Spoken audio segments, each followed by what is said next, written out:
Good morning, ladies and gentlemen, and welcome to a regular meeting of the Madera County Board of Supervisors. Today is Tuesday, October 1st, 2019. The time is 9 o'clock on the dot. And we'll start with, is there any additions to the agenda? None that I'm aware of. County Council, will you please read into closed session the items? Yes, Chairman and members of the board. On the agenda, there are 5 items listed. However, the real property negotiation matters will not be addressed by the board today, and so I will not read those items into the record. The remainder of the items is conference with labor negotiators. Your agency designated representative is Michelle May, and the employee organization is all units. That's under Government Code Section 54957.6. Under that same Government Code section is the public employee performance evaluation of your Director of Social Services. And the last item under Government Code Section 54957 as well is threat to public services or facilities, and you have a consultation with the Undersheriff of the Madera County Sheriff's Office. Thank you. All right. Is there any public comment regarding any items on the closed session? Seeing none, I'll call close to public comment, and we will retire to the closed session room.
All right.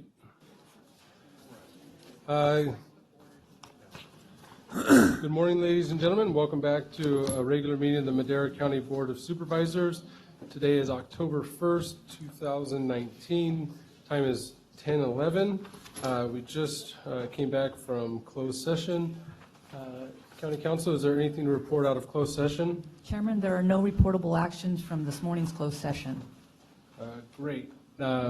We're going to open and close this meeting in memory of, does anyone have anybody in memory of? I just, well, I've already done Maury Williams, who owns Emadco. His services is October the 11th at 3 p.m. at the Oakhurst Community Center. So anybody that knew him and stuff wants to come, it'll be quite a celebration. So. And I'm not going to open and close in the memory of, I'm going to open and close this meeting in honor of my son, Brooks Frazier, who turns 1 year old today. So, Hey, man, happy birthday. yeah, he's a cool little kid. I try and wrestle with him, and I think he's already getting the best of me. He puts his head down and just starts just going. So he's going to be another linebacker in our family, I think. All right, we'll start with the invocation, and Pastor Mike Farmer is here to do that today. And Councilmember Santos Garcia, will you lead us in the Pledge of Allegiance after? Absolutely. Thank you. Heavenly Father, so grateful for this day, so grateful for the blessings that you give us, so many that we take for granted. You bless us without us knowing. We're thankful, Lord. Lord, today we thank you for this area, this county that you've blessed us with, for those that you've placed in leadership in this area over our county. Thank you for them. Ask for your blessing upon their lives, upon their time together here today, where you would just guide and direct all the discussion. And through it all, may your name be honored and glorified, because it is in you, our God, that we trust. Amen. Amen. In honor of our country, ready, salute. I pledge allegiance to the flag of the United States of America and to the republic for which it stands, one nation, under God, indivisible, with liberty and justice for all. Thank you. All right, so we also have another meeting that's later today at 11:30, but I'm also going to open the In-Home Supportive Services Public Authority meeting. Right now, I realize there's some public comment. We would have had to wait until 11:30, but we'll open that now so that we can have public comment on that. We'll also have public comment again at 11:30. And at the So same. what you're saying, they can do public comment now Now, on on the that, IHSS? yes, a lot of people in observance of their time as well, to be able to leave as well. So we will start the public comment for both our board meeting as well as the IHSS Public Authority. Madam Clerk, if you'd like to read item 4. The first 15 minutes of each regular session are set aside for the members of the public to address the board on any matter under jurisdiction of the board but not appearing on the agenda. The board will not take action on any items presented under public comment. Speakers are limited to 3 minutes. Anyone addressing the board is asked to print their name clearly on the speaker sheet at the podium and state their name and county of residence for the record.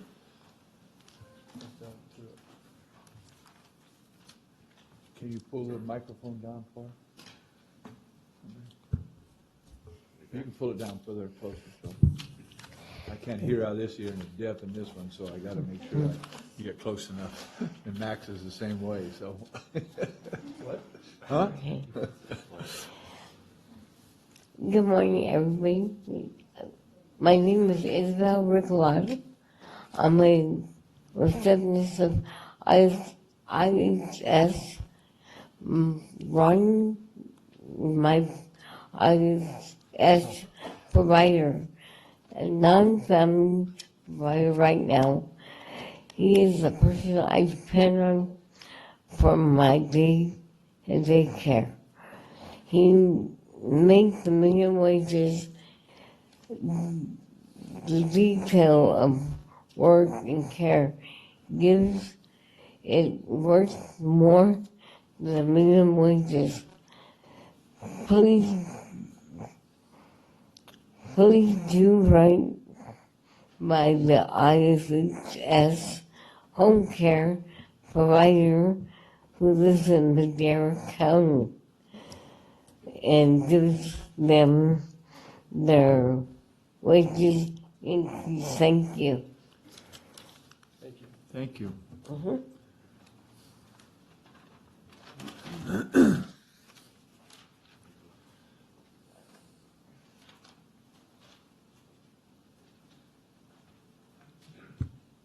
Can you hear me? Yes. Good morning, supervisors. Thank you for hearing from us. My name is Mark Stamas, 59743 Cascadel Road, North Fork. I'm commenting on a consent item, item K, consideration of approval for... So I'll take public comment on the consent calendar. This is for anything that's not on the Not on agenda. the agenda. So when we finish this public comment. I knew then that. we'll I was come- just seeing if you were awake. Thank you. Thank you, Mark. But I'll already start circling it. Right. I had it circled too. Good morning. Good morning. My name is Dan Metz. I'm a resident of Madera County. I'm here speaking in support of local inputs to county decisions and processes in the form of local board meetings, you folks have on-the-road board meetings, and stakeholder inputs. Thank you for the opportunity to speak. First, I want to salute you in particular for implementing the on-the-road meetings. I say thank you to the board, to all of the staff and support personnel, including the people behind the scenes that make all of this happen. We know it's not easy to haul equipment around and do all of that. Red Tail Acquisitions recently submitted revised plans for their proposed RV park on Road 632. Of course, various county meetings are coming up in the very near future.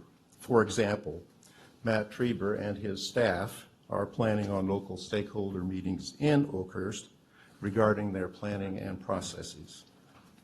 I simply want to say thank you in advance and make it clear that local residents want both forms of local input. Informal during the process and formal at the end of the process. It is not reasonable to expect residents and constituents to support plans and proposals which took months to prepare when they've had only a few days to read and digest those proposals, and then be given a mere 3 minutes at a board meeting to condense their inputs. That's simply not sufficient. Similarly, it is not reasonable to expect staff to be enamored with the equivalent of a figurative hand grenade lobbed over the fence into their plans at the 11th hour. I wouldn't like it. And in a public forum. So I simply speak in favor of local inputs during the process and at the end, including your on-the-road meetings and including the Planning Commission. So thank you in advance. Thank you. Hey, Dan? Yes. So maybe we can talk to Matt, and when that comes out, when they start looking at it before we ever get to see it too, maybe we can get that out to the public to let them start looking at it before that 5 days before our board I meeting. think Matt's coming up to say that's what's happening. Yes, as I understand it, I've had some conversations with Matt, and as I understand it, We can do those that. plans are in the works. We just want to Well, reinforce no, that. we don't even know. They don't either. So when they do Yeah. come out, then when they start studying, maybe you guys, your committee, whatever you have. can do it. That work? Thank you. Thank you.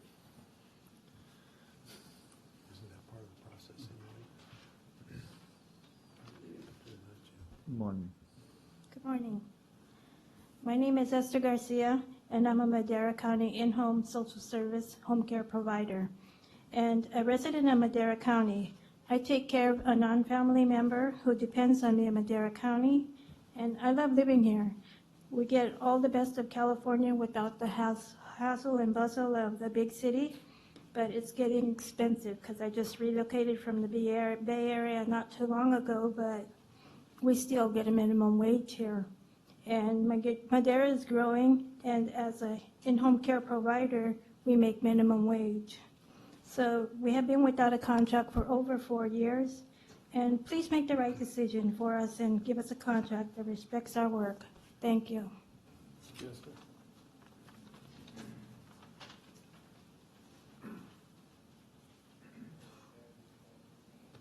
Good morning, colleagues. I bring you greetings from across the street. My name is Where's Santos. My name is Santos Garcia, City Councilman for the City of Madera, District 5. I've been in Madera County since 1971. I'm a proud resident. I love it here. I want to thank Supervisor Rodriguez and his staff of Leticia Gonzalez for the invitation to proudly serve with you, serving the workers of the city and county of Madera. It was a really good event. I was overjoyed to be there with you, but we need more chocolate chip cookies. They were flying off the shelf. So next year, I will help donate some money so we can get more chocolate chip cookies. In a secondary role, as most of you know, I am a labor representative. I have been with the Central Labor Council for 4 years now after I retired from the post office. And I just wanted to say a few words to you regarding the home care workers. They are the ones who provide care to our infirm, our elderly, our sickly folks. And just across the street, we are also struggling with trying to negotiate contracts. So believe me, I see what's happening, and I see the difficulty of trying to make sure that we take care of our workers. And so I just applaud you for doing everything that you can to support these workers, because they do the jobs 24/7 that we cannot. So thank you very much for your time. I appreciate you having the, just being able to hear me out. Thank you very much, and you have a good day. I'm not feeling very well today. I'm sickly, if you can tell. But you know what? I'll struggle through it. Have a good day. Thank you. Thank you.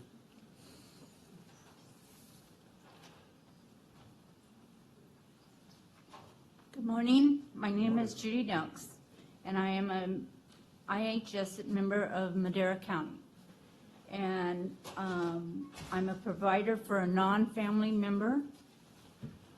In our community, wherever I go, I am safe and that my community is safe. We need gloves, masks, hand sanitizers, disinfection wipes, will help not only keep us safe as providers, but safe for our public also when I take my client out. Thank you very much. Thank you. I missed your name, I'm sorry. My name is Judy Noakes, and I voted for you. Oh, well, thank you. Yes, I expected you to do for us, What can I do for you? Here, help let the me come down and help. IHSS. Thank you very much. Thank you. That's nice to hear that. Yeah.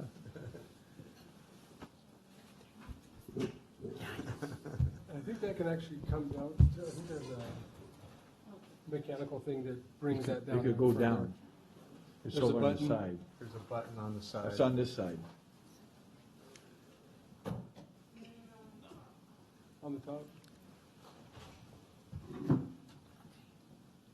There's a button that'll go down though.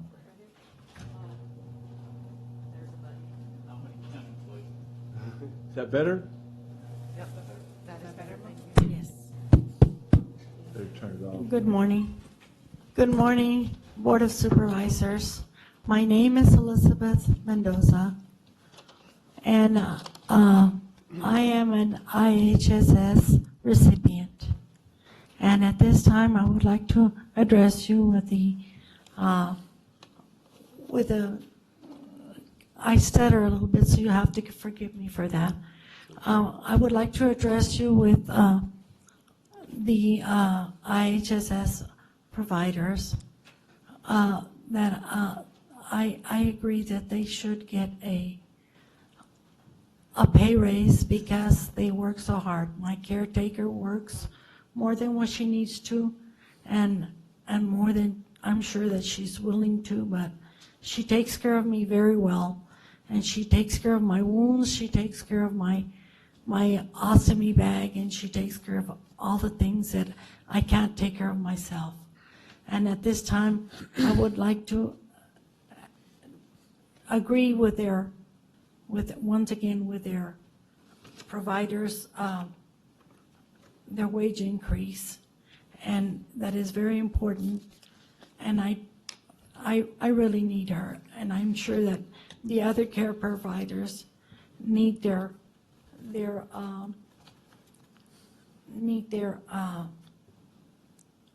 the other recipients need their care providers also. And please consider, and I do ask that you consider again their pay raise, please. Thank you very much. Thank Thank you. you, Elizabeth.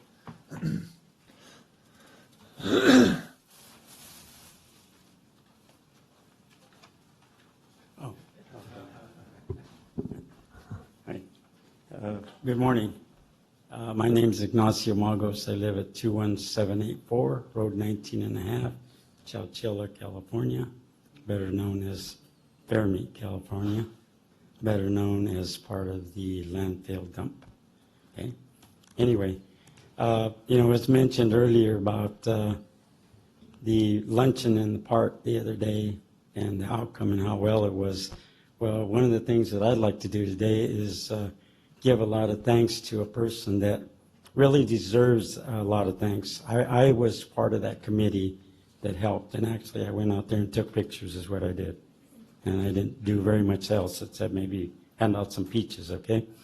But there's a young lady that I really admire throughout this last year that held us together as a committee to bring this about in the form that it came about. And that's this young lady's name is Rhonda Cargill. Rhonda worked hard to make that luncheon a success, and I think that she deserves a lot of credit for it. She deserves a big applause for it. She deserves a lot of thank yous from a lot of people, from a lot of county employees. I know the employees really had a good time. The other thing that I wanted to mention this morning is I also belong to a committee called the Courthouse Betterment Restoration Committee, okay? And a couple of weeks ago on the 19th of September, we took a trip over to Paso Robles to look at a park that they have right in the center of the town. The reason we went to that trip was because we wanted to get some ideas on how to better our park here. We have so much discussion that goes on about how we can make our park better. I know the county is working on some grants to remove that old jail annex, and I even told Mr. Portress one day, I says, all you have to do is park a bulldozer out there, leave the keys in it, and I'll take care of it for you overnight, okay? No problem, it won't cost you anything. But I know that's not the way it operates. So you have to go by what people want done. But anyway, we got a lot of ideas about this park. Mr. Portress, a young gentleman by the name of Nick Salinas, drove us over there. I got to admit, he drove so good I took a nap in the van, okay? So did a couple other people that went with us. And so our intention is that at some point we will be coming before this board to bring some ideas to you on how we can hopefully help you improve that park. And part of our deal is to maybe do fundraising so that we can bring money up. I know the money deal is always a big thing. Hopefully we can get the money that'll help to improve the park. So again, I want to thank you guys very much. Thank you. Let's give Rhonda a round of applause. Yes, I think exactly. She'll have to hear that she's off today, so. Thank you. She's expecting her second grandchild Yes. this week, Yep. so some things are Hopefully more today. important. All right. Thank you, Ignacio.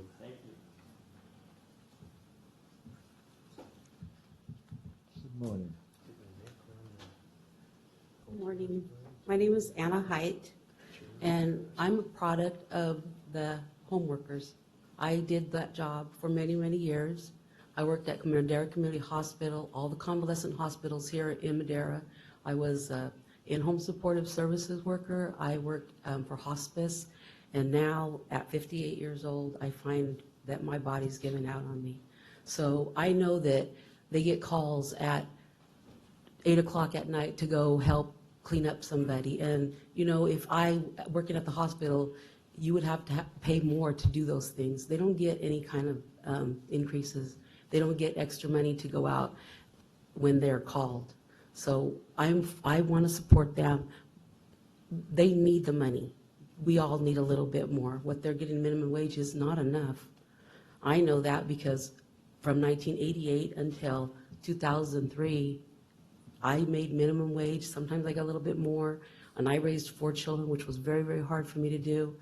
But I'm in support of them. They need the increase. I need them.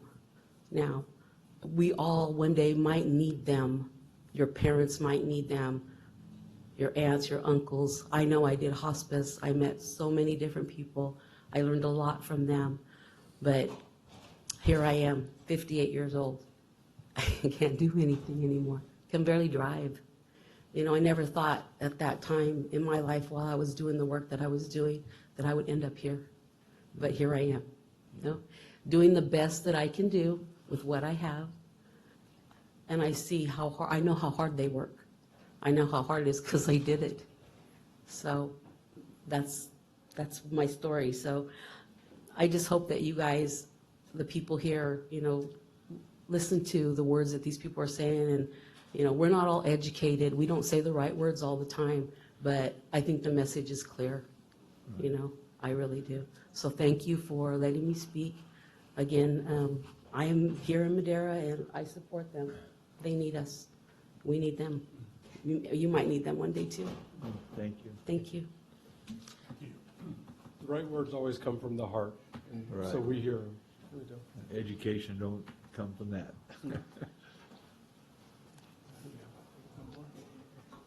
While she's coming up, Supervisor Poitras, didn't Nick run the parade this last time? Yes, he helped head it up. He was able to help develop the team, so he did a great job. So we need to give Nick Salinas a round of applause for the hard work.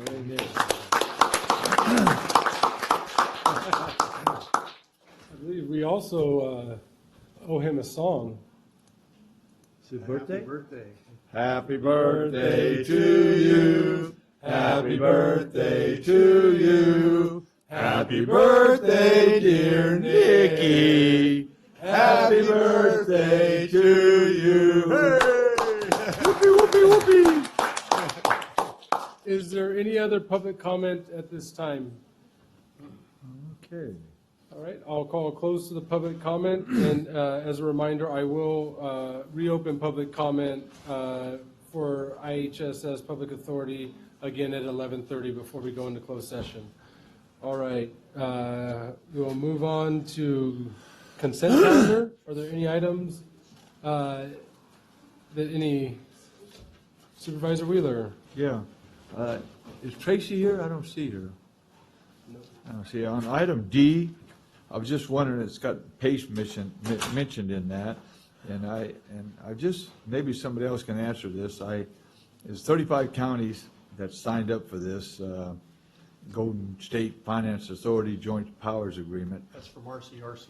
I Yeah. can answer your questions. Okay, well, what I'm asking is, what I wanted to know is, how come it keeps changing its name? They changed it in 93, 03, 14, 15, and now this. No, it stayed the same. There are different subsidiaries of the Golden State Finance Authority. There's also National Home Finance, NHF, and there's a new corporation that came out of that to help forest restoration. I seen that's in there. Yeah, it's a GSF, I can't remember, Golden State Resources Agency, which I think Do you know why they Supervisor changed it? Poitras, they didn't change it. They don't It's change- still the same. No, it's not, it's different names. I got it, that's in the backup. Those are the subsidiaries that deal with different Different functions of the organization. different products.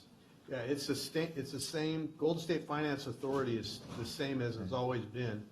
There's Just just all different the- operations that have come out of that, Yeah. that they use. So they eliminate those names that, No, they use the Golden State Finance Authority, the Joint Powers Authority, which we're part of through RCRC, Yeah. as our membership in RCRC.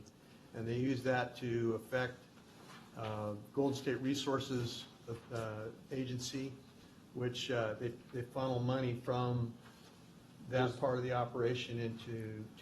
So it'd be like if Bank of America would have their commercial lending division and their home loans and business. So it's Yeah. just different divisions within that, but it's all under the Under the umbrella auspices. of the GS. Golden State Finance Right. Authority. Finance Company? And they really do a I lot don't of read it great that way, things. What but- let me just explain briefly what they Okay. do through the Golden State Finance Authority. They offer low-interest loans and to people as seconds to help them fix up their homes. They'll offer first-time home buyer loans. They give grants, income qualifying grants to first-time home buyers to help them purchase homes. If they're short a certain amount, they make up that hedge, and they'll actually grant that money to that individual to be able to help them purchase their first home. And then from the resale of these loans, the organization makes a large amount of money. It's up into the hundreds of millions. And that money is used for a number of different operations throughout the state, including Operation Protect, where they go into the school and teach children about trafficking. That's one of the programs that we fund with about $1 million a year. And then there's the Golden State Resources Agency, which now is going to do grants and make forest restoration a Yeah, big they added part. that to it. That's The part of this. biomass, and their statement, I can tell you would totally agree with their. It says environmental protection, including without limitation, forestry resiliency, Right. wildfire risk reduction, and air quality improvement. But here's what it says in the first paragraph.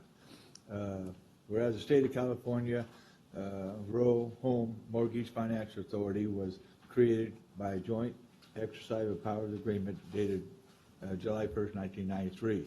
Right. The joint exercise powers of commission, all that goes on and on about it, under the government code and all that. By resolution 2003-02, adopted on January 15th of 03, the name of the authority was changed to CRHMFA Homeowners Fund. On December 10th, 2014, the name of the authority was changed to California Home Finance.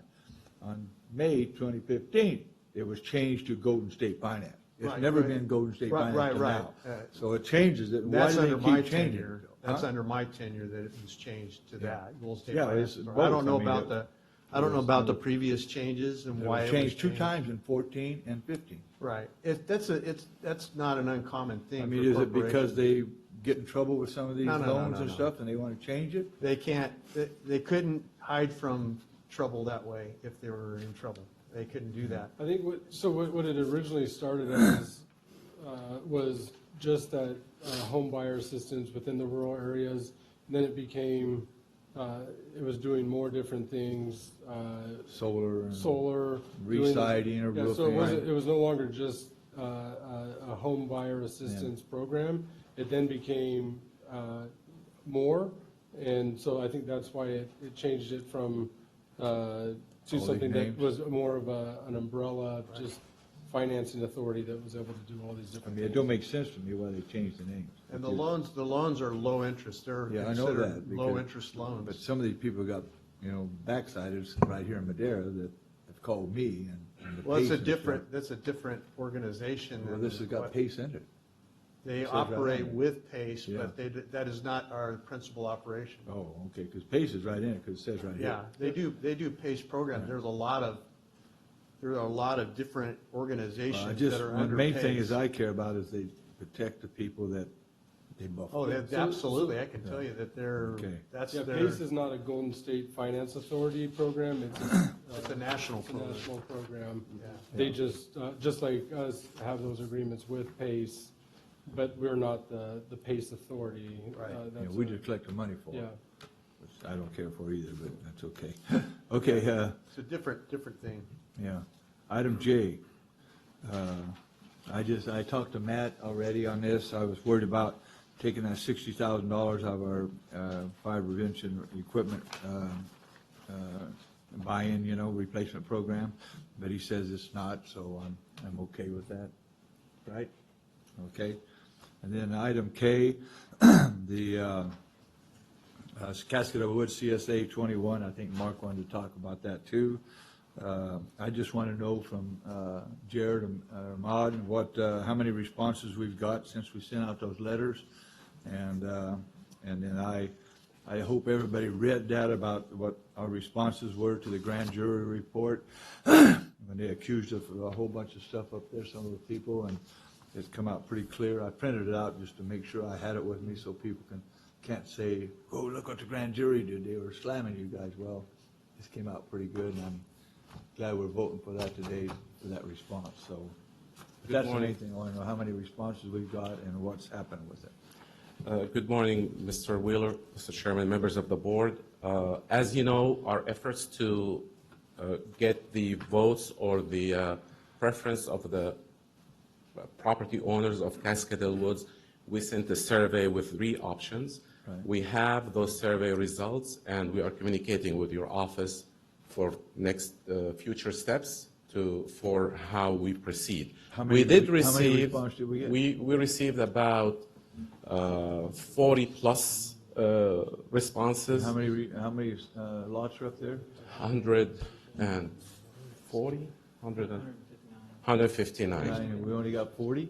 In the districts. We received a little more than, I will have to get you the numbers, okay. Supervisor. I've already communicated with your office. Yeah, but it wasn't, we have less than 50% respondents. So. And we will discuss this. You want to let him talk about it now, or do you want me to get one more? No, we'll just keep going, and then we'll. Okay, I got one more item. O.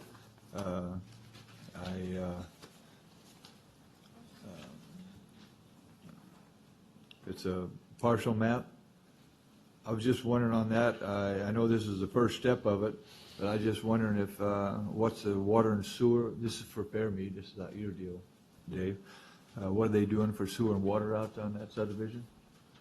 Good morning, Supervisor Jared with Public Works.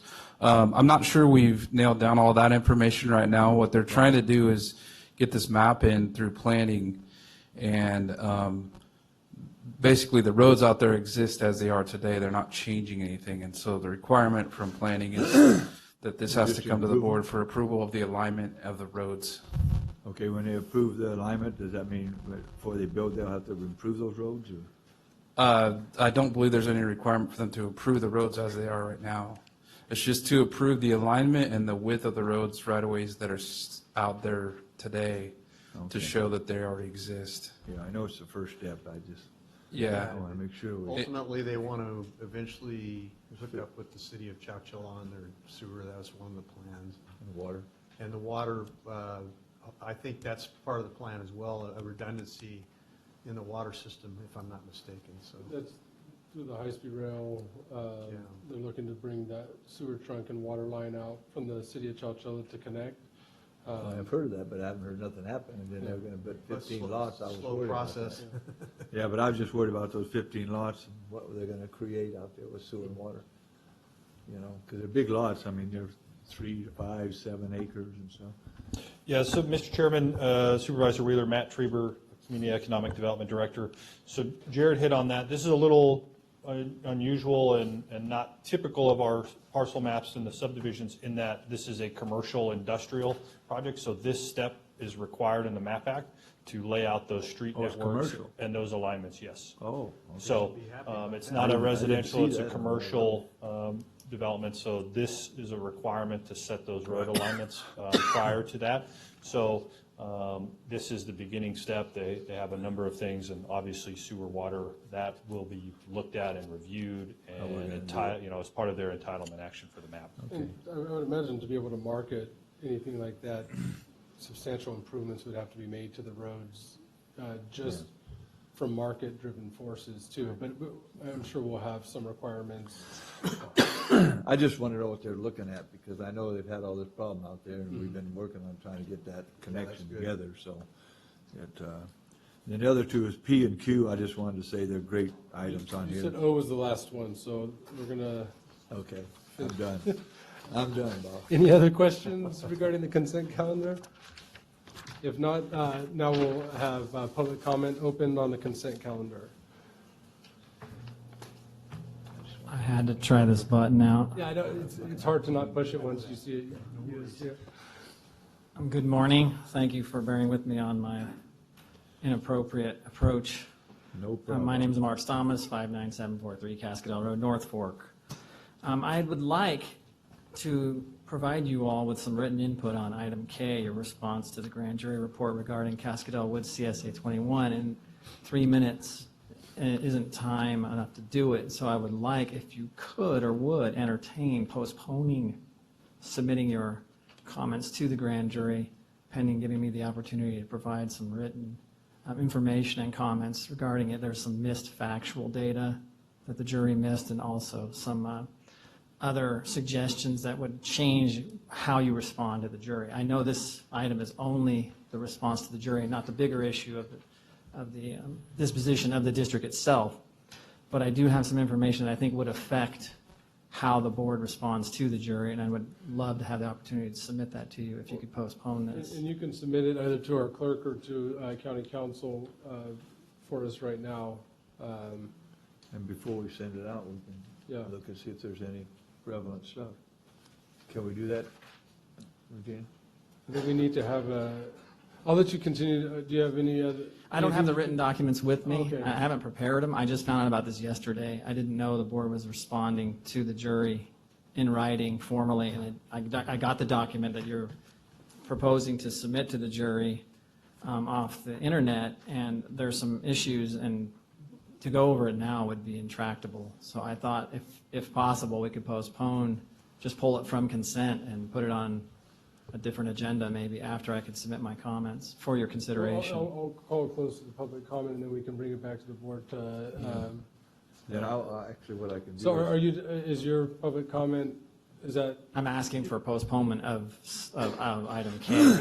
Okay, so we won't respond to that during public comment. Do you have anything further? Because you still have 1:20, and then I'm going to call it close to the public comment, and then we'll bring it back to the board. Yeah, basically the gist of it is that I support the grand jury's finding that Cascadel needs some legal entity to provide municipal services, and I believe that entity is County Service Area 21, and I think that the jury's laboring under a misconception that the county service area is a piece of property. 45 acres of open space is not the service area. The service area is actually 1/3 of a square mile of a district, which is a large portion of Cascadel Ranch, 3 times the size of Cascadel Woods itself, in fact. And there's a lot of misconception about what CSA 21 is and does.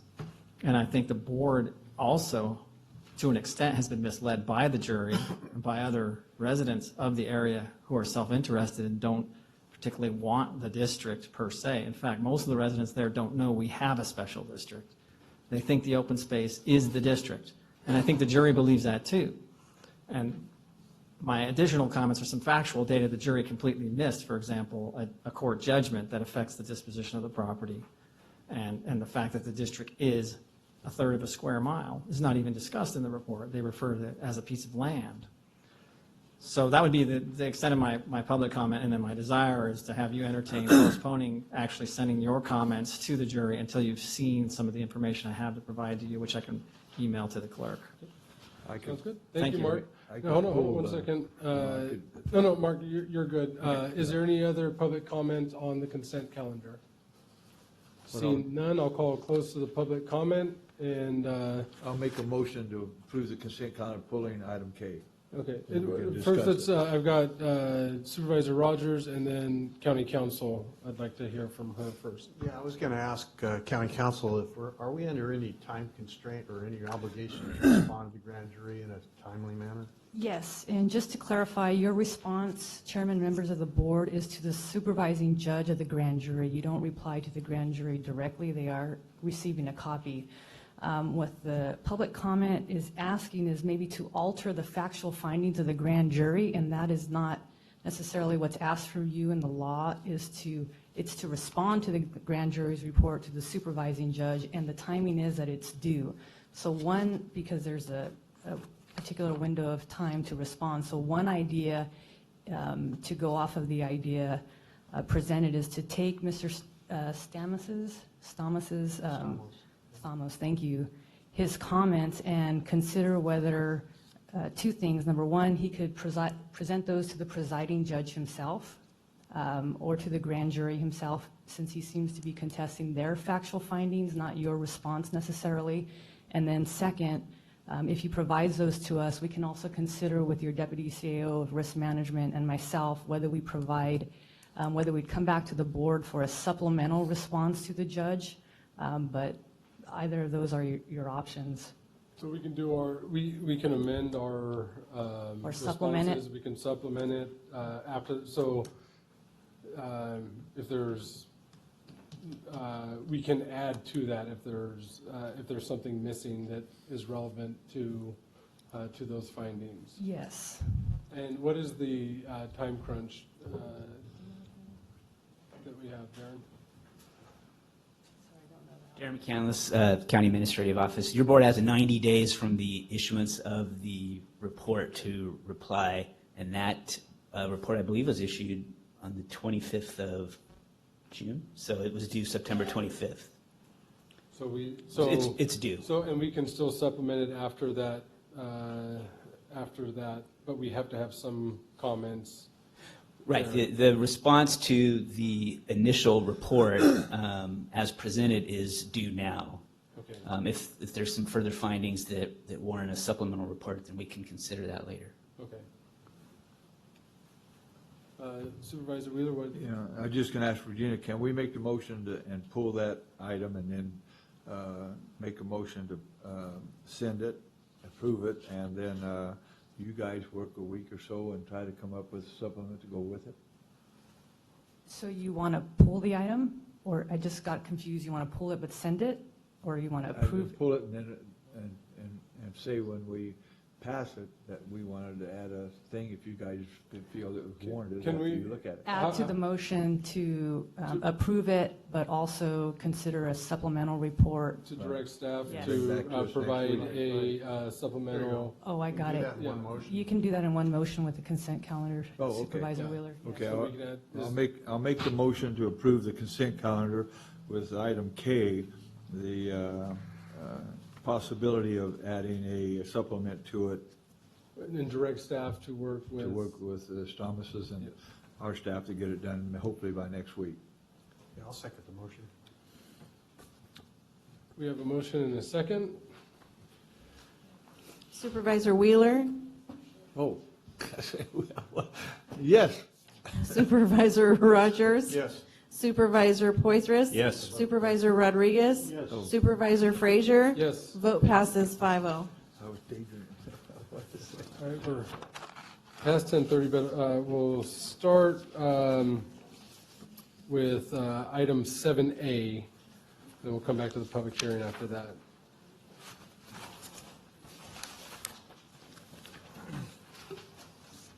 Presentation of proclamation to recognize the week of September 30th, 2019 through October 4th, 2019 as Eligibility and Employment and Training Staff Appreciation Week.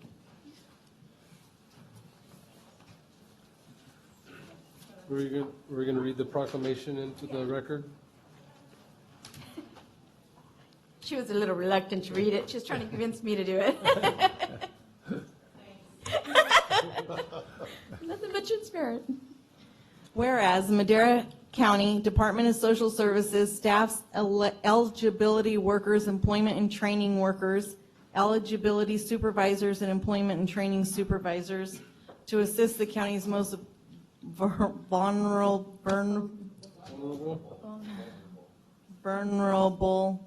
See, thank you very much, Debbie. It's a good place to stop, though. Vulnerable is a very important part of that. I can't even say it, so.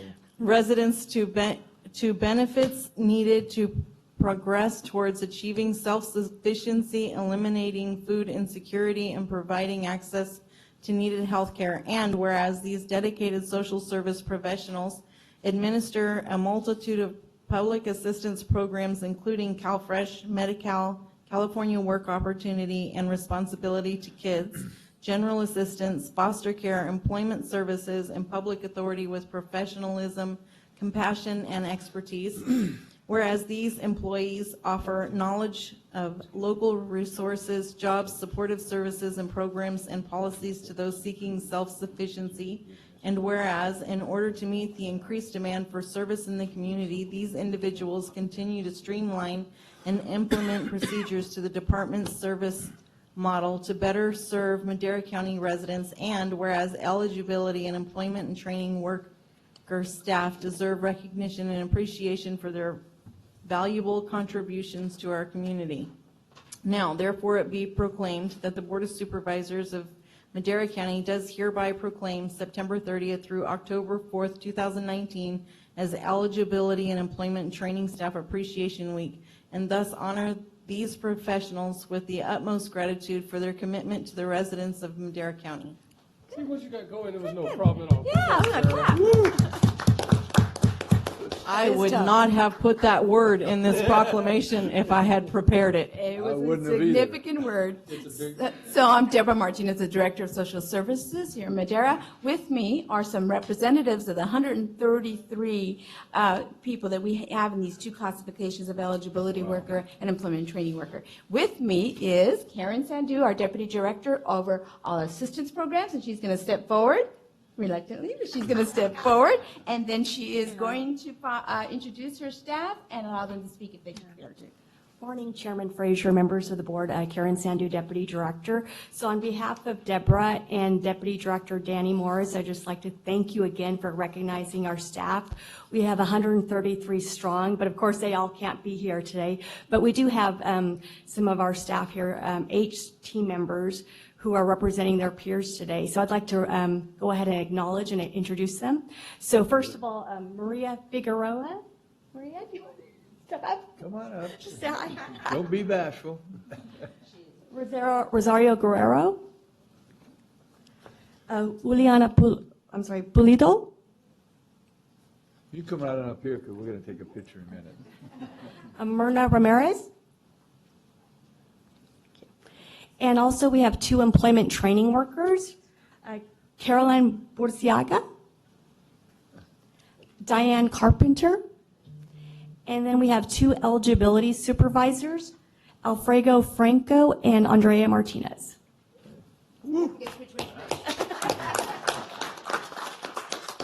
So thank you again for recognizing our staff. We really appreciate this.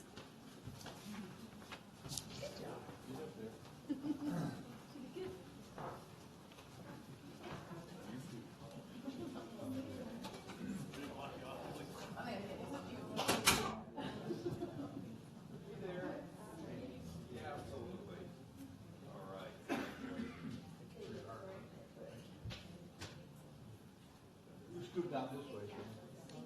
I don't bite yet. Thanks for being here. Yeah.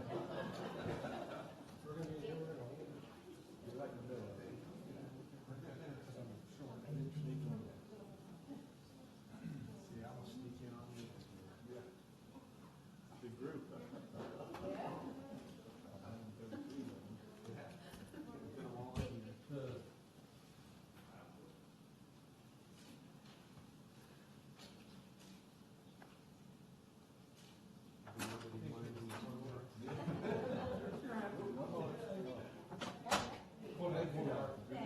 Thank you.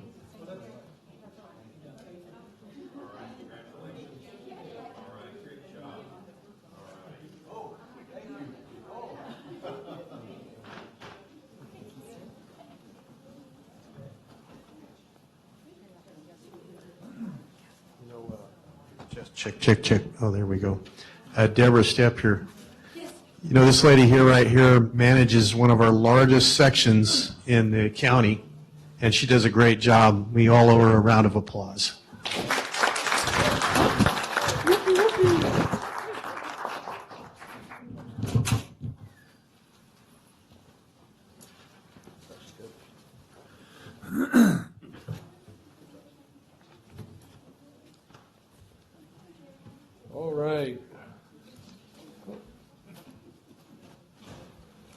You guys keep muting my mic. Do you want me to stop talking?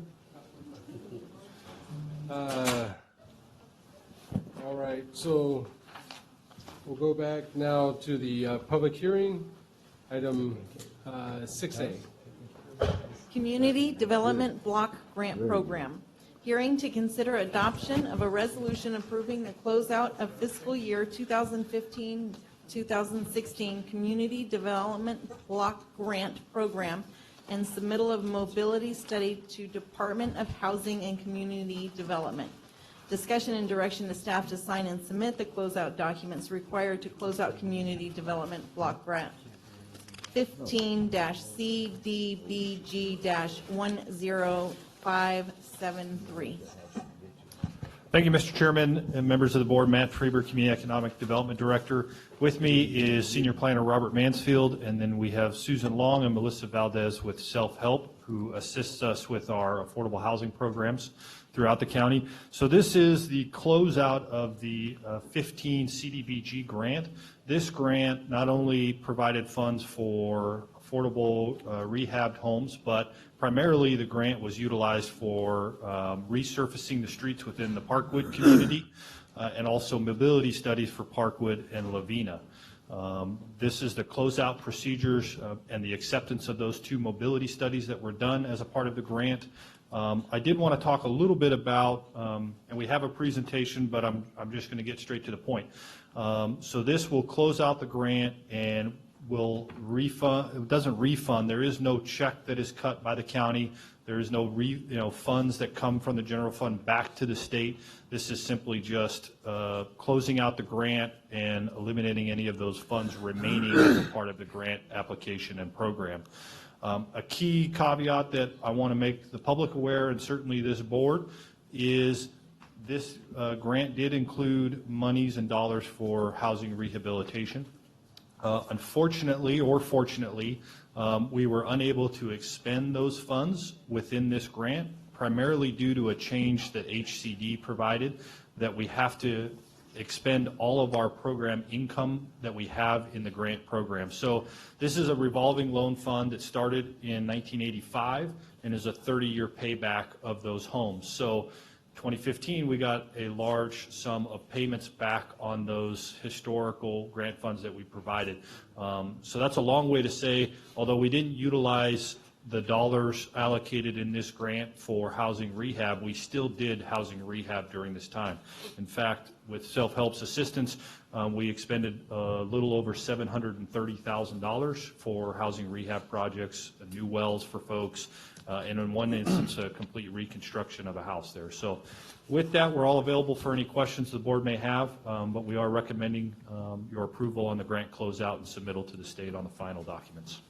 So I just wanted to, on the rehab ones, we've talked about it, but explain, so when there's a loan made, there's no payments until the sale of the home, but there's also some issues that if that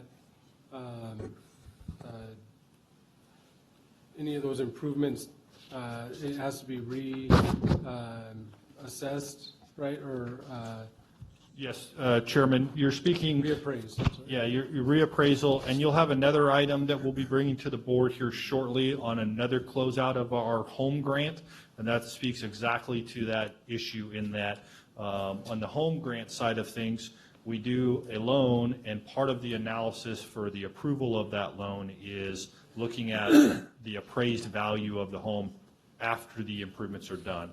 And HCD changed the rules on that and limited that the amount that the house can now appraise at, which has caused issues on allocating funds for that. The big issue on this grant program, and this was the fact that HCD changed the rules and that we said before you can use any grant funds, you have to expend all of your program income that you have available, which at the time we had almost twice as much program income in the grant as we did these new grant funds that came in. So as I said, we spent the $730,000 for new wells for residents and rehab, roofs and the like.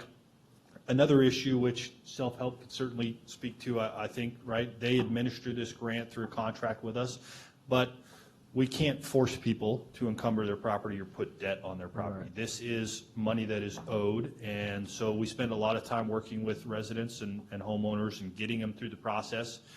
And then when that document's submitted and in front of them to sign that we're going to accept, $40,000 in debt on the property, sometimes they will walk from that. So we're doing a lot more outreach than we ever have, right? We did receive a new CDBG grant for housing rehab just recently that self-help is assisting us, and we're going to do a better effort on getting out to the community, any town halls, any public meetings, on-the-road board meetings, right, providing pamphlets and notification and information on that. But I wanted to make it clear, it's not that we didn't do anything on that. It's that we had to expend all of our program income we had on the books, which we did $730,000 in housing rehab as a part of that. So. Supervisor Rodriguez? Could I have a number as far as homes that you actually worked on and what you actually did? Sure, absolutely. There was, we did 5 new wells for residences out there. We had 3 homes that were rehabbed and 1 home that was completely reconstructed, right? There's an analysis that's done and looked at it and just says it makes more sense value-wise and time-wise to, remove and demo and reconstruct this house. So on the specifics on the 3 homes that we did have rehabs on, I'm going to look down to Robert and Susan and Melissa if we could speak to maybe the specifics on what were done with those 3 rehabbed homes. I think they dealt with structural integrities. But do you recall specifics? So there were 3 rehabs, which were what we would refer to as minor rehabs. Average of those 3 units was around $80,000 to $85,000 in repairs, plumbing, electrical, roofs, repairs to bathrooms. There were seniors located in at least one of these residences. So oftentimes it's making accessibility adjustments and any other health, safety, code violations that may have been present. I apologize that I don't have the specific list for each unit, but those are in general what would have been completed. It seems to me with the money that you have to spend on the homes out there, I think you could have spent, I'll call it gravy. There's so many homes out there that need new roofs. Instead of spending rehab homes total, if you could spread that money around, I'm pretty sure the people, if they had that information of what's available, would apply for these programs. A lot of people need new roofs, and you are providing water wells, that's fine. But there's a lot of homes out there that could, if they knew that the money was available at low interest or no interest at all, okay, to provide like roofs and stuff like that, they would apply. Absolutely, Supervisor. Excellent point and statement on there. One of the issues is when we look at a house, HCD requires us to bring all of the house in. So that's why you see this big number, 80,000, because when we have an applicant come in, we look at and appraise and inspect the entirety of the house, and HCD requires us to upgrade and enhance all of that entire residence to meet the current codes and bring it all into compliance and bring it to more of a state-of-the-art system. So it's not impossible, it's just unusual that we would see a minor $10,000 example or a $5,000 re-roof. We absolutely would do that, but it would also look at do we have stairs and decking that need to be done, or substandard plumbing and electrical, so as a part of that. Thank you. Supervisor Rogers? Yeah, I would suggest also that Self-Help Enterprises staff connect with our environmental health department on well circumstances, because any reports of dry wells have been coming through them as a result of the state program during the drought. I would think that would be a priority project in our community, because a house without water is worthless. A home with, you can't live in a property like that. And so that would be a big connection. Yes. I just wanted to Self-help enterprises actually received several funds from the state, which were able to provide water wells in the San Joaquin Valley for nothing. We are able to provide them. They don't have to encumber their property. So when the family has the choice to participate in this program, which would encumber their property and not give them a grant, they always choose to go with the other program, unfortunately. We have been in contact with environmental health and getting Okay, wait lists good, from the good. county as well. Glad to hear it. We Glad to hear replaced it. close to 30 wells in Madera County. So, under the You've other. done 30 wells? We've done at around 30 wells in Oh, Madera okay. County, not And just. under the those other funds, program. but with other funding. That's excellent. So that doesn't encumber their property at all. Correct. I had a person contact me about a month ago, and this is the second time he's contacted me, about an elderly woman who is widowed, and her well went dry, and she's got a hose attached to the neighbor's house, and that's how she's living. I don't know how, yeah, I could just refer them, I guess, maybe. Definitely. Absolutely. Be great. Thank you. All right, are there any other questions? Any public comment regarding this item? This is a public hearing. I will now open the public comment portion. Seeing none, I'll call close to the public comment portion of the public hearing, bring it back to the board for action.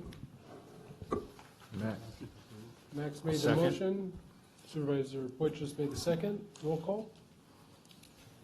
Supervisor Rodriguez?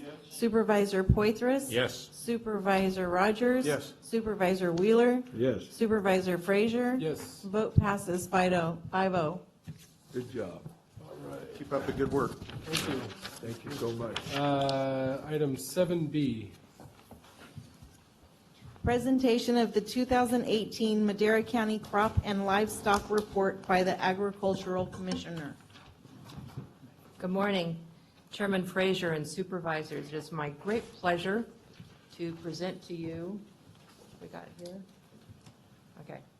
The Crop and Livestock Report for Madera County for the 2018 growing season. And I'm here with Mr. Cha Vang, who does an excellent job of compiling the report besides his many other duties. And so the big question is, where are we? If you remember, we had a crazy year in 2014. It was something, just everything aligned. The acreage was up, the prices were up, the demand was up, and we went over $2 billion. But that was kind of a crazy year, and things have kind of been stabilizing since then. We did, a couple years later, make a little dip, but I think we're seeing a healthy, sustainable growth now. So, okay.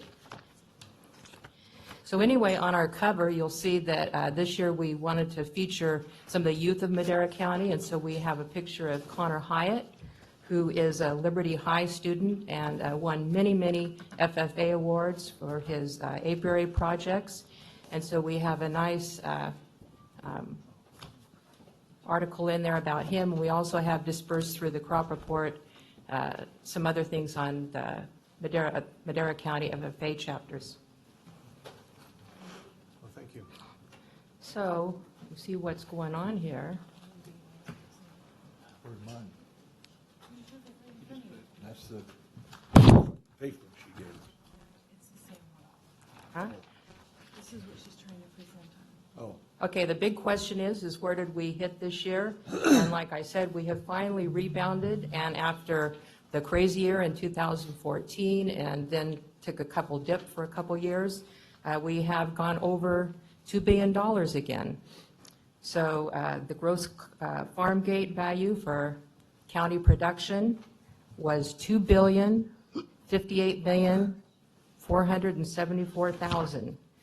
And again, I think that this is a sign that we're stabilizing and we're growing at a predictable growth. That's up almost 300 million. Yes. Isn't it? Right? Yes. That's a good jump. Yes, That yes. should put us at number And- one fast again. And there's more to come, more to come. Okay. Wow. So I apologize for our situation here. Anyway, we'll just steam through it here. in the last, as in the last 9 years, the number one crop was almonds. There was an increase in bearing acreage, which we have seen of about 7,000 acres. However, the yield was down some. So, but you can still expect to be seeing that going up in the future. Grapes moved up to the second spot, and that was mainly due to price increases. I thought it was wine. I do my part to help on that, so everything. And pistachios, which we had an on year. As you know, pistachios have off years and on years, and it was our on year. And so they took the number 3 spot. Milk dropped down 1 to the number 4 spot, and that was with the price decrease. Plus, we've seen, we lost, it was 2 to 3 dairies in 2018. So things kind of stayed flat because the number of head was down. And then pollination moved up to number 5. And again, that relies on, if you got more almond bearing acreage, you need more pollination.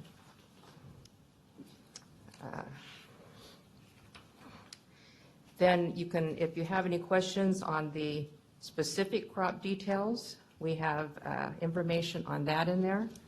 And then statewide, I just wanted to say that Madera County consistently hovers around the 9, 10, 11 spot statewide for ag production, and that's pretty darn good.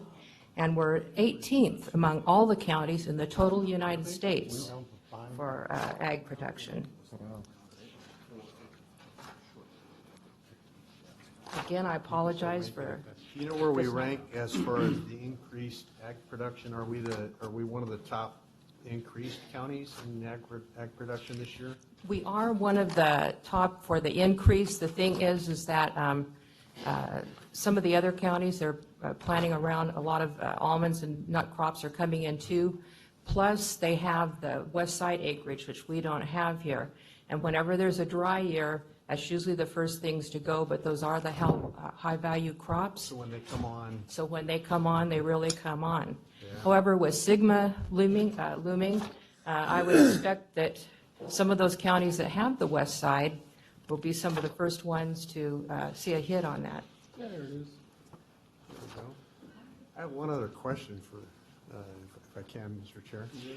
Yeah, thank you. Under the ag report here, as you know, there is one hemp crop that I'm aware of in Madera County. And I just wanted to ask your comments on that. We have not taken a stand at this point on hemp. We've had a discussion, and I'm sure we'll have a board workshop on that in the near future. But there are no regulations in place from the state at this point, and none from us in that regards. I've had a lot of phone calls about the legality of having the crop, and what are we doing to monitor the crop, and just tell us a little bit about that real quick. Sure. We have, I'm going to say it's about the top of my head, about 6 or 7 what I call commercial growers. That means that they can plant a crop and sell it, just like any other crop. It has been given So designated. we have more than one then? Yes, yes. Okay. And Remember then the we hearing have. we had on it? They had to sign up with the state. Right. and then Right. they can come and do it. I'm aware of that. I just Okay. want her to verbalize this for the Right, public. right. And we have one a seed breeder, which mean that they're in the purpose of their commercial also, but of coming up with industrial hemp that meets that 0.3% THC. So there's seed out there for the growers to grow this. And then we have a couple of, they're called research institutes, and they basically fall outside of the scope of enforcement. And it's been pretty loose this year. CDFA launched the ship, and then they decided, well, we better build it now. And so it's been very fluid. They keep changing the regulations and updates. I've been working, and our county council has been a great help on this. We're putting recommended ordinance changes together that we'll be coming to you with input both from my office, the sheriff's office, the DA, and planning on this. Other counties in the San Joaquin Valley are coming up with drafts right now. Some have gone to the board, but you have to understand this is fluid, and every time you turn around, CDFA has changed their regulations. I'm hearing that the way it works is by the government code, is that USDA needs to have their pilot plan in place first, which they do not. I've heard that that may happen this month. Once that happens, then the other states can submit their pilot plans. And CDFA has been, in our state is the California Department of Food and Agriculture, is the agency that is in charge of this. And they have been working on their state pilot plan, which they can present as soon as USDA presents theirs. And again, the regulations are going to be changing. So we've been working very hard with County Council to get something to you, but I do want to say that that won't probably be chiseled in stone because things are going to be changing in the next couple of years. So we have to stay in compliance with that. I didn't want to get too deep into it, but I just wanted to ask one more question in regards to the testing. Who's doing the testing? And if the results of those tests are that there's more THC, what happens? Just real quick. Sure. And I want to thank Chairman Frazier on some of his input on this too, is because we have a very small staff. And so with our other responsibilities and everything, we weren't quite sure how we'd do this. He had mentioned something about mobile labs. Well, there are some laboratories, but if we took a lot of the work on our part, then it would really be labor intensive. And it kind of falls into what you said, Chairman Frazier. We have, I have designated 2 of these labs. There's a third one that we might be working with where I say, okay, we're designating you. We've looked into your process. You have all the accreditations, you meet all the requirements from CDFA on how you test it and the processes used and everything else. And so whenever someone, and we've already gone through this once, we're getting ready for, excuse me, for another one, to where when they get ready to sample, we go out and we monitor, but we watch the sample, the laboratory taking the samples, okay? And then we watch the chain of custody and everything else, and it goes to the lab. We did get our first results back, and they were less than 0.3% of THC, so we were good on that. So then they're able to harvest. Correct me if I'm not wrong, and that low level of, you're the only expert I have here, so I'm asking this. On that low level of THC, it's impossible, or nearly impossible to get high on that? I wouldn't know personally, but you'd have to smoke a lot of it. Yes, yes, and legally, because the federal government has said if it's 0.3% or less, it is not a controlled substance, and basically That's why, because you can't get high on it. The controlled substance, like the cannabinoid level would be, or for THC is like 20 to 30%. So it's drastic. There's a big, big difference between what they're growing here and what. Absolutely. The reason, we'll talk about this a lot more later on, but anyway. Yeah. Yes, so, and most of the growers, what they're looking into, again, like at my first presentation, is growing it for the CBD, which is going to be used in a lot of supplements in a lot of ways. And I've heard some very promising things about that, and so I think that's where most of the growers are looking to go. Right. Yeah. I think there's going to have to be some stringent safety measures put in place because we're having problems in the community, so that's, anyway. So yeah, we'll ferret those out in November. So since there's nothing in here on hemp, we'll move on. Supervisor, let's finish the report and then. Oh, I just back want to here, skip okay, that. so. Oh. There was the amount, and again, here's our top crops. Again, almonds leading the way for the 9th year in a row, grapes, pistachios, milk. Okay, and then we also put in there just for comparison, I think it's kind of fun how we were 50 years ago. And you can see there's a lot of changes. Cotton was one of the king crops. Potatoes, so we've definitely seen some shifts away from that. Cotton was king, as they say. Cotton was king. It was a huge crop here in the San Joaquin Valley. Going down here again to this is a summary, And this is harvested acres, so one thing you might say is, gee, Stevie, I think that there's been a lot of land converted. Remember, it takes a good 3 years for almonds to come into production. And so there may have been some things that are in the making, and I guarantee you we will still see the acreage going up. When I was an inspector here in the Ag Department in the early 90s, another inspector and I made a non-monetary bet that in 7 years, the almonds would fall off the edge of the earth, that they would be overproduction, and all it's gone is gone straight up. And because at that time, who would have thought of almond milk and things like that? So the demand is there, and so it's just keep. Products are amazing. I mean, they just keep going with products. It just keeps growing. So we will be seeing some, like I said, there was a 7,000 bearing acreage and this year, but also too, remember in the crop report, these are harvested acres. So there's some in there that aren't harvested yet. And our crop and livestock report will be posted to our webpage. Most people prefer the electronic version.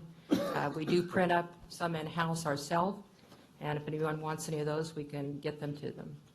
Any questions? Supervisor Wheeler. Yeah, this was on my desk the other day, and you had confidential on it. Why do you put that on there? What that means is that my responsibility is to present it to the Board of Supervisors first. I have people all the time, especially media, wanting, well, I want a copy up ahead of time, I want to go this, and I say, no, my responsibility is to present this to the board. As soon as I got my emails ready to go, and as soon as I get back to the office, you know, the Tribune, Sierra Online, you know, all of those places, KMJ, Don York, all of them, I hit that button and I will send it to them. But my responsibility is present it to the board first. Until we pass it and then, or just present it. We don't do no vote on it, do we? No. This is just a presentation. Yeah, I think for legislation, kind of it's the same thing. Review and. Okay. Yeah, the state of California has its in code that we present it to the board. Another place too is I'll be hitting that button is I'll be sending up to CDFA. Then it also goes to the National Ag Statistics Service also. Oh, okay. I think that has to do with chain of command and responsibility for the report itself. My responsibility is to the Board of Supervisors of Madera County, not to the newspaper. Right. It's not? No. We want to work with them, but. Yeah. Anything else? No. Good job. I think it's interesting the 76 countries that we export to. I just think I like that that's included in there, and very thorough as your reports always are. Right. The export market is where, you know, that you make your money as a producer. Yeah. So. It truly shows that, you know, we feed the world, and Absolutely. Using water to grow food is not a waste of water. It is not. Why do they have North Fork as one of the places we export to? Best little town to live in, buddy. I got to say. And I do like how you take it from not just facts and figures, but, you know, sharing things like about locals and what's actually happening in our ag community, to kind of give that whole comprehensive view of what's actually happening, not just numbers. And I do always love the 50 years back to see where we were. I would like to say, too, that there's another person in our office, Mr. Page Berquist. He works in the weights and measures part of it. And we've been able to, it's been a little process getting this done, but we have been scanning all of the crop reports we can find, and we have at our website, you can go back to crop reports from the 1920s, 30s, 40s, 50s, 60s, and so on and so forth. And so we get a lot of hits on that. And another thing I like to put in there, too, is the rainfall. Right. And because sometimes, you know, you have a couple wet months and you forget what's in the past. You can look on there and see that we're not out of everything yet. But that's something I enjoy putting in also. Yeah. And in 2068, when they look, or 2069, when they look back at 2019, and they're like, almond was king and Soylent Green is king now. You know, Soylent Green. Well, hopefully not, huh? Yeah. All right. Proud to see that forest timber number coming up.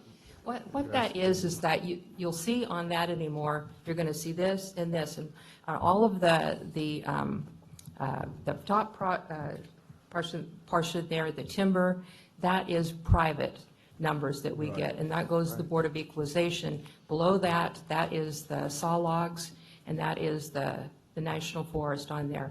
And some year you'll see it like this, and that means that they plan contracts. Everything anymore is contracted, pretty much. And so if they have contracts where they fall within Madera County, that's going to be a year like this. If their contracts for the next year are there but not in Madera County, then you see this. So it's very up and down. Thank you. Is there any public comment regarding this report? See none, I'll call close to the public comment. This is just a presentation, so thank you again for a great presentation. Thank you very much. Good job. Thank you, All right. Steve. Thank you. Item 7C. Discussion and consideration to adopt a resolution to permit the establishment of agricultural preserves of less than 100 acres. Thank you, Mr. Chairman. Matt Trieber, Community Economic Development Director here, and Jamie Bax, Deputy Director of Planning. And I'm gonna kick it over to Jamie, who's got a brief PowerPoint presentation for the board this morning. Thank you, Matt. Good morning, Mr. Chair, members of the board, Jamie Bax, Planning. Before you is the first in a few steps of the Williamson Act program. So each year we start accepting applications in June. This is the first hearing, and this hearing is to allow certain contracts to move forward that are less than 100 acres in size.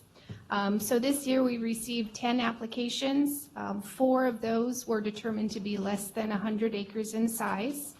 So per the rules and procedures that were adopted by your board, as long as there are investments in land, improvements, or specialized agricultural equipment that have enhanced the land, that finding can be made. So I have included some of the maps of the properties that are included on the list that are less than 100 acres.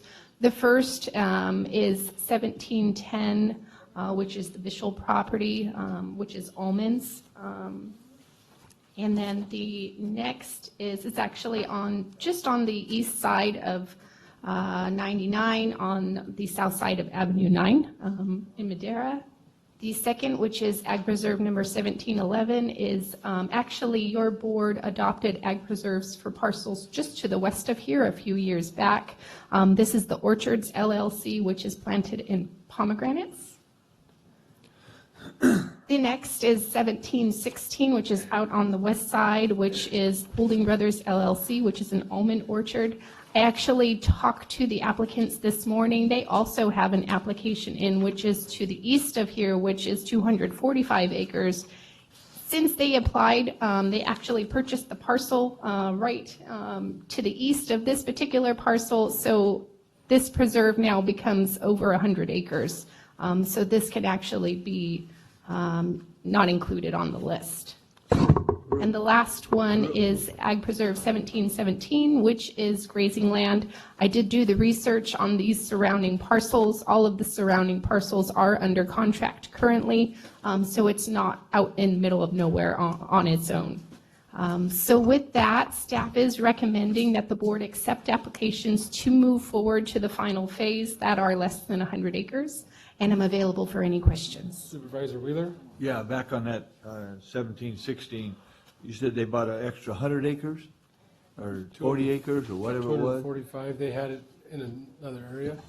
Supervisor Wheeler, so they actually own, what was it, 245 acres on the east of this parcel, but however, there was a 40-acre gap. Yeah, about a parcel 40-acre between parcel them? between them. They just purchased that 40-acre Now, parcel. that'll have to between come back later, though. We can't put that in there now. Correct. It would come back under a rezone application, but it is not a defect listed less than 100 acre because it's all contiguous one parcel now. Now?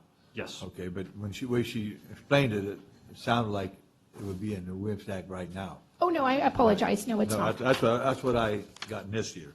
Well, on that, I printed this out last night, the you know, the acreage and everything, and then there's 1, 2, 5 of them, 1, 2, 3, 6 of them that will be rezoned. Is this the rezoning now, or will No, they that's gotta the go? next step in the process. So the first step for the rezones is a planning commission hearing, which is the first step as part of the ordinance process. That Is takes that place tonight? in November. Oh, November. Yeah, the first And then- hearing would be in November, and then the second hearing would be in December. The second hearing, we also have the contracts generally, 2 separate items. Okay, and then what does it cost to do a rezone now? It's approximately $3,500. 3,500? If they have parcels that are all adjacent to one another, they can combine them into one application. Right, yeah.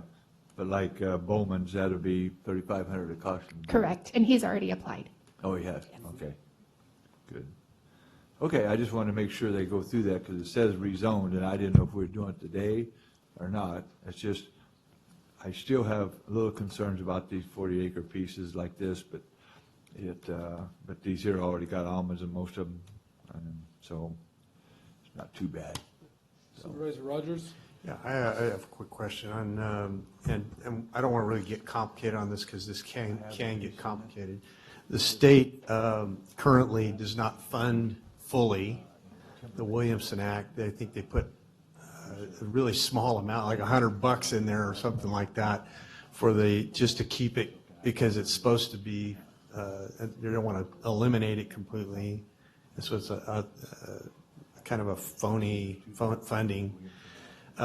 We had a commitment in the RCRC meeting. I can't remember the gal's title. Was she the auditor, state auditor, or she the state treasurer? The state treasurer. She committed that she was going to go after the full funding of the Williamson Act. Also, the other lady from the State Board of Equalization there also committed to that. I can't remember her title either, or her name. But currently, what is the status of how we operate that program funding-wise through the tax? So my understanding is there's $1,000 available statewide through this program, Yeah, and that's how they keep it alive. Yeah, I know that, yeah. Yeah, so I couldn't go into too much detail without the help of the other departments, but I have talked to Brian Glover, and he was gracious enough to give me a list of how each parcel is impacted by the program before and after. So there is some benefit apparently to the program still. Yes. Because people are entering into an agreement not to develop this land for years to come. 9 years. Yeah, and I know we partially fund that program through the county somehow. And that's what I was trying to get at, the percentage of the funding. I know it's a complicated formula. So it is, and I don't pretend to be able to explain to the board, the assessor, but with Brian's help, as Jamie said, we actually, and we have copies, we can get it to the board, but just yesterday they did the analysis of pre-Williamson Act property tax payment and post-Williamson Act. So Okay. that's really where. That tells the story right fiscally, there. right? Yeah, and I will tell you, for all of the contracts that are listed here, correct, Jamie? Yes. It's approximately a $67,000 annual Difference. reduction for all of the properties and And property that's tax total, payment. all combined. Correct, all combined. Yes, We the did that for largest years. is a almost $12,500, $12,499 difference from pre-Williamson Act to post-Williamson Act on one of the contracts. That's the largest property tax payment difference on that. So certainly having RCRC or any entity really pushing at the state level to try to get those subvented dollars back. I don't need to speak for our CAO, but I'm sure he would love to see those payments coming back to the county that used to be there from the state. Can you venture a guess how many properties we have in the Williamson Act right now? I know at one point it was a large acreage, 60,000 acres, I want to say. I think it's substantially more than 60,000, Jamie, do you want to? 600,000 or? It's in the hundreds of thousands. Yeah, it's 600,000. I was interpolating the numbers wrong.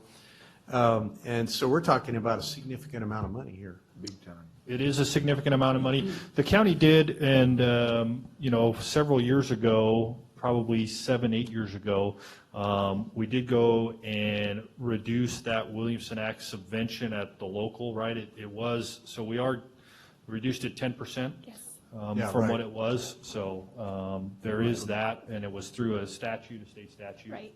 That they passed right after they took the money from us. They passed that to try to give some relief to the counties, and we passed that from the 10-year contract. So even if we got all the $1,000, it doesn't quite cover it? Not quite. I remember when it was done, and I remember Tom Kidwell doing the presentation on it, but it's been so long ago, I needed to refresh my memory as to exactly what we did on that. Wouldn't hurt to have Gary Sfonda do a small 5-minute workshop on that sometime.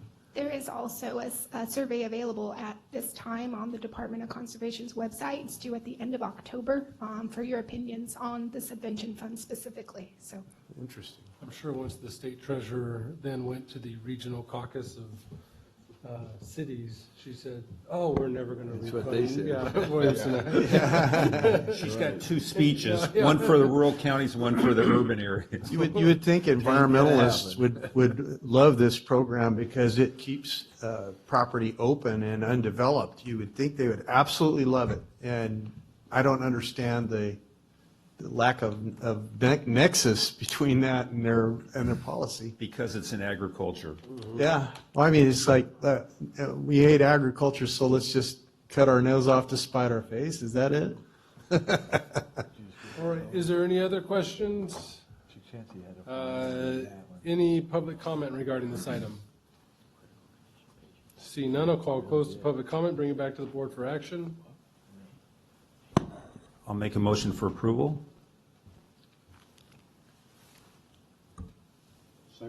Second? Oh, yeah, I'm sorry. We have a motion and a second. Supervisor Poitras? Yes. Supervisor Rodriguez? Supervisor Rogers? Yes. Supervisor Wheeler? Yes. Supervisor Frazier? Yes. Vote passes 5-0. 7D and 7E, don't worry about reading them, just read the titles. There's a lot on both of those. You're welcome. 7D, 2020 Health Insurance Benchmark.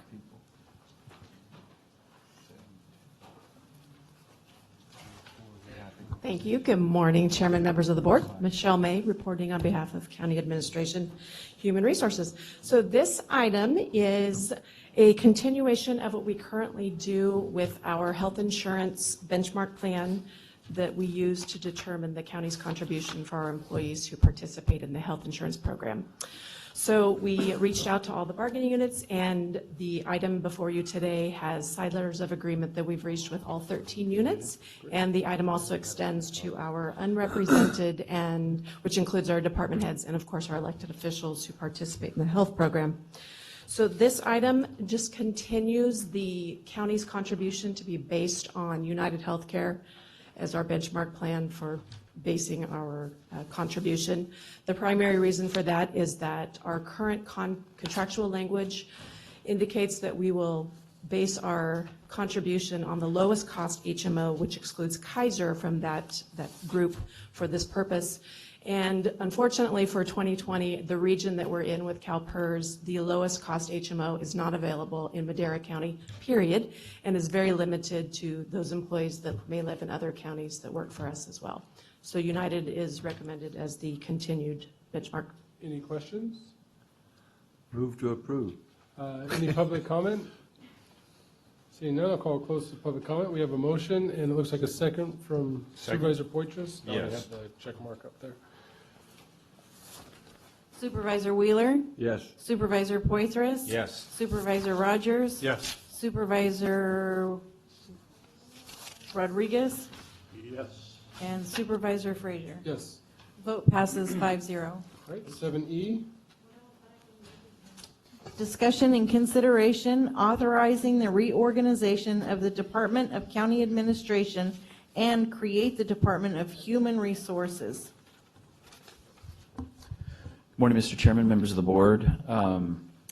It looks like there's a lot of actions that are taking place here, but really what this simply comes down to is we are converting a deputy CAO position to a board-appointed HR director position.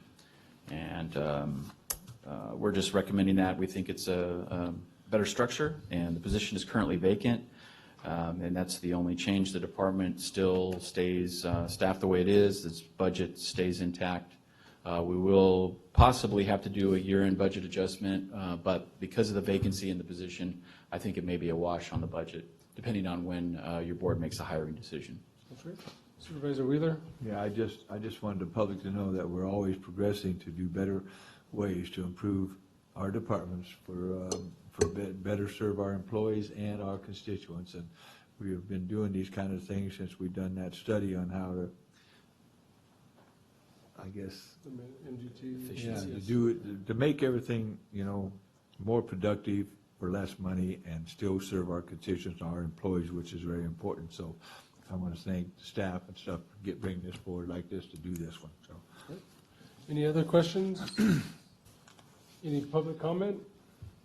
Move to approve. Close the public comment. We have a motion. Second. And we have a second. Roll call.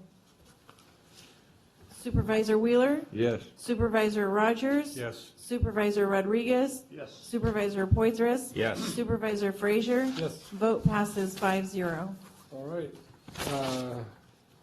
So you, do you want to do, anyone have any staff or supervisor reports? Yes, Mr. Chairman. I'd just like to remind everybody that this Thursday night is the annual fall fundraiser banquet for the Madera Rescue Mission. I bought a table. I have a few tickets left, and so I'd sure love to have somebody, a few more people join me. I was, as Supervisor Rogers mentioned, I had an opportunity to attend the RCRC annual meeting, and there was a big auction. These baskets were auctioned off, and $61,000 was raised amongst the organizations for the county of Inyo. And I was thinking, if just a fraction of that, I'd love to see some of that come back, or at least people within our county take a look at raising money for a service that is very important. It's the last backstop for many, many people, and it's helped change the lives of many people. So again, this Thursday night, the Madera Rescue Mission annual fall banquet and fundraiser banquet, and I have some tickets, and love to share them with you. Great. Thank you. Supervisor Rodriguez? I participated in the Old Timers Parade Saturday as a Grand Marshal. I really enjoyed it. And it was a good experience. Thank you. Great. You were the Grand Marshal? Congratulations, yeah. Grand Marshal. That is really nice. Give him a big hand, man. You've earned it, Max, I'll tell you. I attended the Regional Health Authority in Fresno. Thank you. And RCRC. Tom? Yeah, we had our annual Heritage Parade last Saturday, and I wasn't the Grand Marshal. And I got something that's really coming Not up. as good as Matt. You will someday. Yeah. On let's see, November 5th and 6th, the Berkeley Forest, Edison, California Fire Science are having a prescribed fire and private lands workshop about control burns that we're going to start doing more and more now, get back into the healthy forest. And I don't know, Bobby and I are going. I think Matt's going to send somebody, so if anybody's interested in going, we got the stuff here, so it's going to be a nice program to learn that. So, and then tonight is National Night Out all over the United States, and it's in Oakhurst tonight at Bond Shopping Center, and all of our different ones will be there tonight. So, fire, sheriff, highway patrol, the whole works, so. Excellent. Takes a while to get up there. Anything from CEO or county council? No report, Chairman. From the county clerk? All right, and I attended the EDC meeting. I think that's all I have to say. We have no pending legislation, so I'll adjourn our board meeting, and I'll now open the in-home supportive services public authority meeting. Today is Tuesday, October 1st, 2019. It's after 11:30. It's actually 12:50 or 11:50. So I'll call that meeting to order. Consent calendar. Move to approve. Second. Any public comment on the consent calendar? Seeing none, we have a motion and a second. All those in favor? Aye. Oh, Todd? Supervisor Rogers? yes. Supervisor Wheeler? Yes. Supervisor Poitras? Yes. Supervisor Rodriguez? Yeah. Supervisor Frazier? Yes. Vote passes 5-0. Are there any additions to the agenda today? No? Public comment. I'll open up public comment again for this meeting.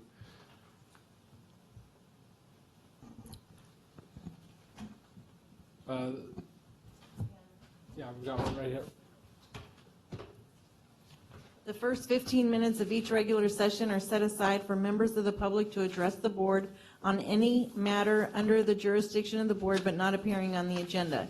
The board will not take action on any items presented under public comment. Speakers are limited to 3 minutes. Anyone addressing the board is asked to print their name clearly on the speaker sheet at the podium and state their name and county of residence for the record.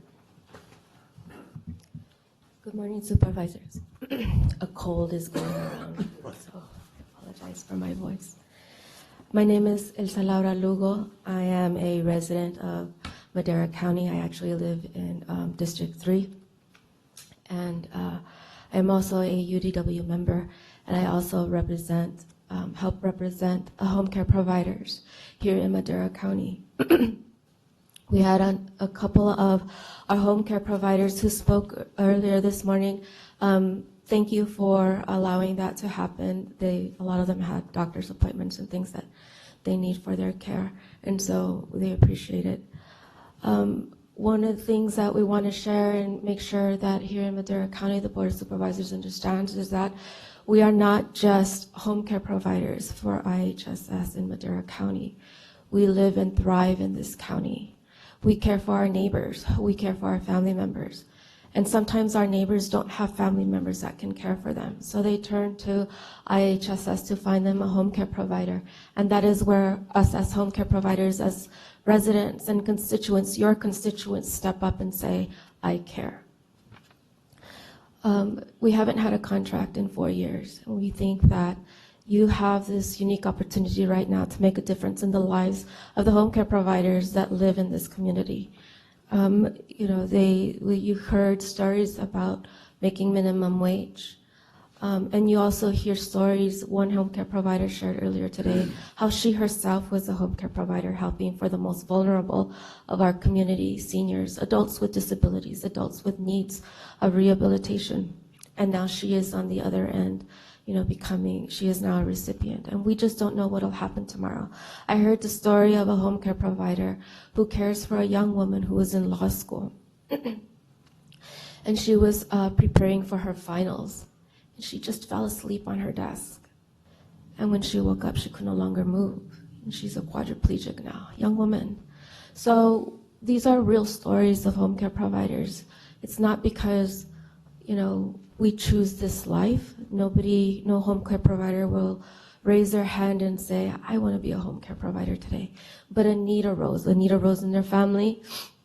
A need arose in the community, and there was nobody else there. And who else than a family member to step up and to care for them, right? Private home care is very expensive. One of the senators who sits on the Budget and Finance Committee for CDSS did a research, and he quoted a couple of months ago, I sat there in that meeting, and he said that low-end home care costs anywhere between $25,000 to $32,000 a year, which is more than people make in income. So you have this unique opportunity, supervisors. We thank you for this morning, for this time.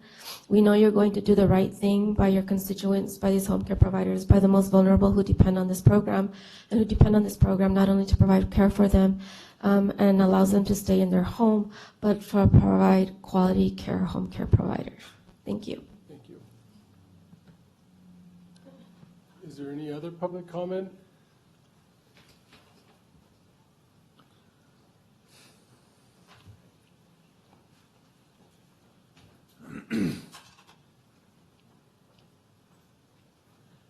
Good morning. I'm Cynthia Wilson, and I am a home care provider in Madera County.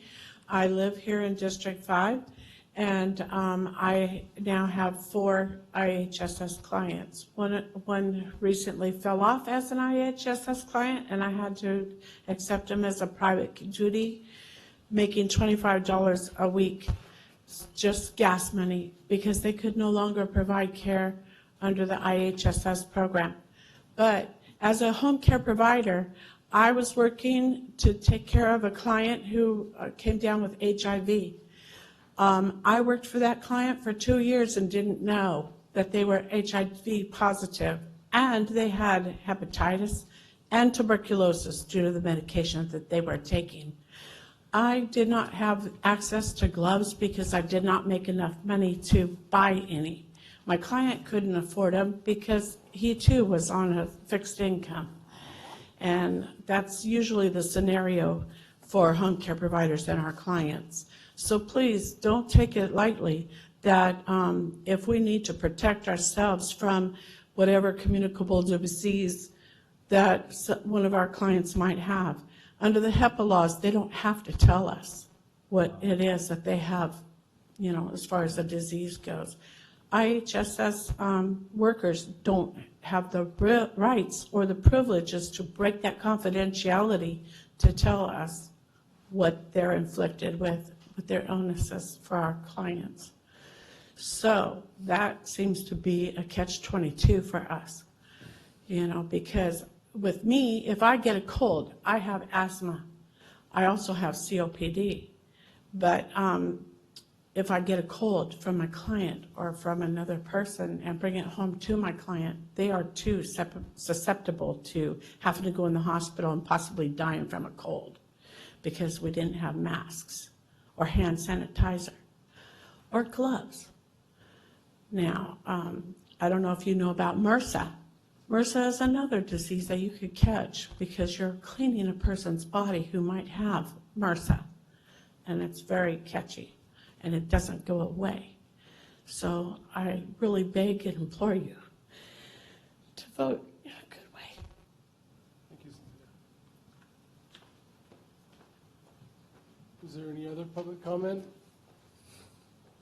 Seeing none, I'll call close to the public comment portion and closed session. County Council, will you please read that into the record? Yes, Chairman, members of the board, you have one item for closed session. It's under Government Code Section 54957.6. Your conference with labor negotiators. Your county negotiators are Deborah Martinez and Steve Mendick. There are no other items. Any other public comment? I think everything was kind of related to this. If not, I'll call close to the public comment regarding this item. We'll go to the back.